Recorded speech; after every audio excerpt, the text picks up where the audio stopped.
السلام عليكم ورحمة الله وبركاته ودنا يتكبراتشو የዚህ አዲስ ቻናል ቤተሰቦች እንኳን ወደ ኑር ቻናል በሰላም መጣችሁ። ይህ የመጀመሪያ ቪዲዮአችን ነው። የቻናላችን ስም ኑር እንደመሆኑ መጠን የመጀመሪያው ስራችንም የእናንተን ህይወት ልባችሁንና ቤታችሁን በብርሃን የሚሞላ ይሆን ዘንድ መረጥን። ለመሆኑ ኑር ወይም ብርሃን ስንል ምን ማለታችን ነው? ብዙዎቻችን ህይወት አስጨናቂ ስትሆንብን ነገሮች ሁሉ ዙሪያችንን ጨልመው ሲታዩን የመውጫ ቀዳዳ አጣው እንላለን። ነገር ግን አላህ ሱብሓነሁ ወተዓላ በውስጣችን የሚያስቀምጠው አንድ ልዩ ብርሃን አለ። እሱ ሲኖር ጨለማው ሁሉ ይገፈፋል፣ ጭንቀቱ በደስታ ይተካል፣ ፊታችንም ያበራል። በዛሬው ቪዲዮአችን በነገሮች መደናገጥ ውስጥ ላለን፣ በዱንያ ፈተና ለዛልን እና የልብ ሰላም ለራቅን ሰዎች በህይወታችን ውስጥ ይህንን መለኮታዊ ኑር የምናገኝባቸውን 5 ቀላልና መሰረታዊ መንገዶች በዝርዝር እንመለከታለን። እስከ ቪዲዮ መጨረሻ ድረስ አብራችሁን ቆዩ። ምክንያቱም 5ኛው ነጥብ የህይወታችሁን አቅጣጫ ሙሉ በሙሉ የሚቀይር ነው።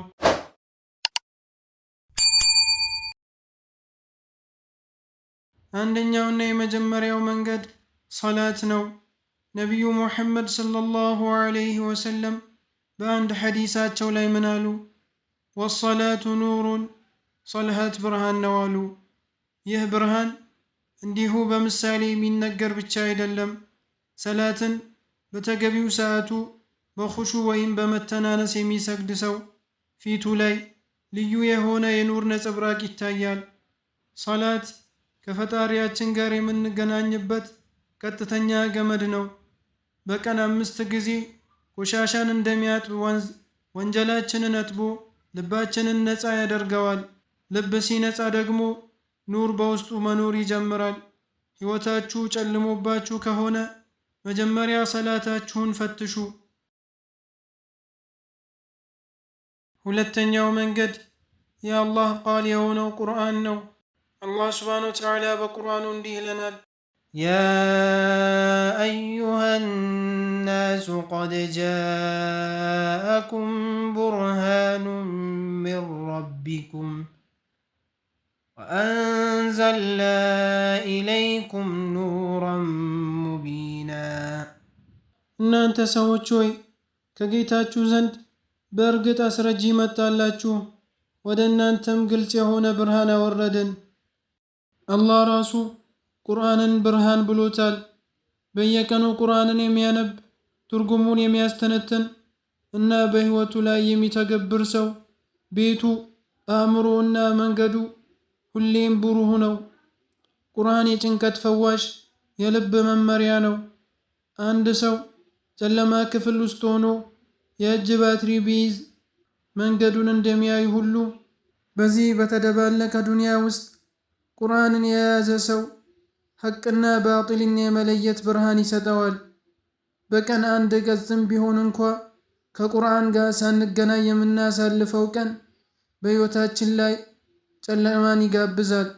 ስለዚህ ልባችንን በቁርአን እናብራ። ሶስተኛው መንገድ አላህን በብዛት ማውሳት ወይም ዚክር ነው።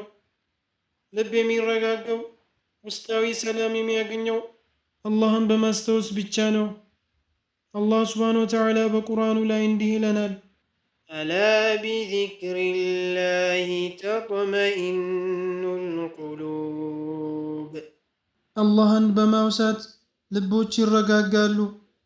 እስኪ ያስቡት፣ ሱብሓነላህ፣ አልሐምዱሊላህ፣ ላኢላሃ ኢለላህ ስንል በውስጣችን ያለው የዱንያ ጭንቀት፣ ፍርሃትና የሰይጣን ወስወሳ ቀስ እያለ እየራቀ ይሄዳል። በዚክር የራሰ ልብ ደግሞ የኑር መፈልፈያ ማዕከል ይሆናል። ይህ መንገድ በጣም ቀላል ነው። የትም ቦታ ብንሆን፣ በስራ ላይ፣ በቤት ውስጥ ስራ ስናከናውን ወይም በትራንስፖርት ውስጥ ሆነን ምላሳችንን በዚክር ማርጠብ እንችላለን። ምንም ጉልበት አይጠይቅም። ነገር ግን በልባችን ውስጥ በሚሊዮን የሚቆጠር የብርሃን ምንዳና መረጋጋትን ያስገኛል። አራተኛው መንገድ ተውበት ወይም ወደ አላህ መመለስ ነው። ነቢያችን ሰለላሁ ዐለይሂ ወሰለም በአንድ ሐዲሳቸው ላይ አስደናቂ የስነ ልቦና እና የመንፈስ እውነታን አስተምረውናል። አንድ ሰው ወንጀል በሰራ ቁጥር ልቡ ላይ አንዲት ጥቁር ነጥብ ታርፍበታለች።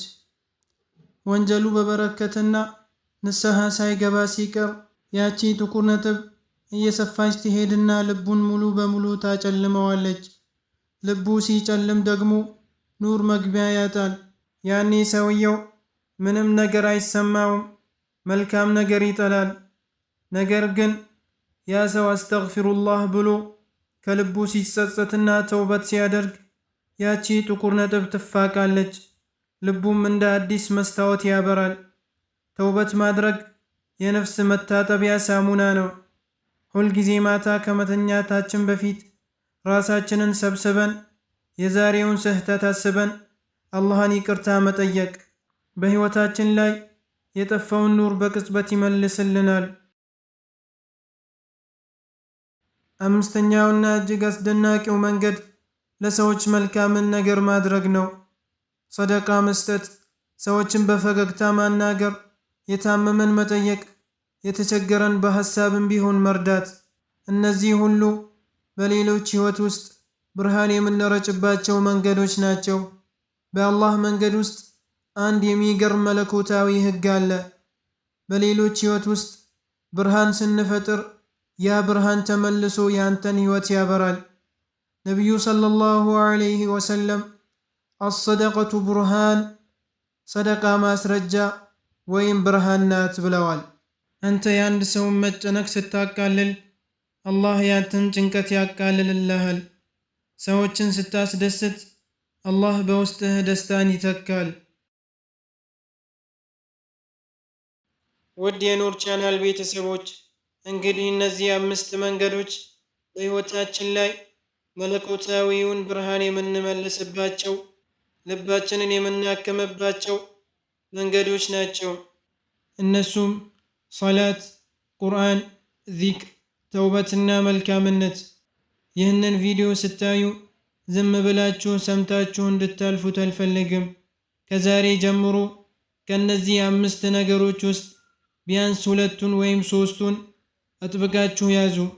ሕይወታችሁ፣ ትዳራችሁ፣ ስራችሁ እንዴት እንደሚቀየር በራሳችሁ ሕይወት ትመሰክራላችሁ። ይህ የኑር ቻናል የመጀመሪያ ቪዲዮአችን ነው። ወደፊትም ሕይወታችሁን የሚያበሩ ኢማናችሁን የሚጨምሩና መንፈሳዊ ጥንካሬ የሚሰጡ ምርጥ ቪዲዮዎችን ይዘንላችሁ እንቀርባለን። ይህ ቪዲዮ ከተመቻችሁ ላይክ ማድረጋችሁን እንዳትረሱ። እንዲሁም ለሌሎች ወንድምና እህቶች ይደርስ ዘንድ ሼር አድርጉት። በቀጣይ ቪዲዮ እስከምንገናኝ ድረስ አላህ ሕይወታችንን በኑር ይምለው። ወሰላሙ ዓለይኩም ወረሕመቱላሂ ወበረካቱሁ።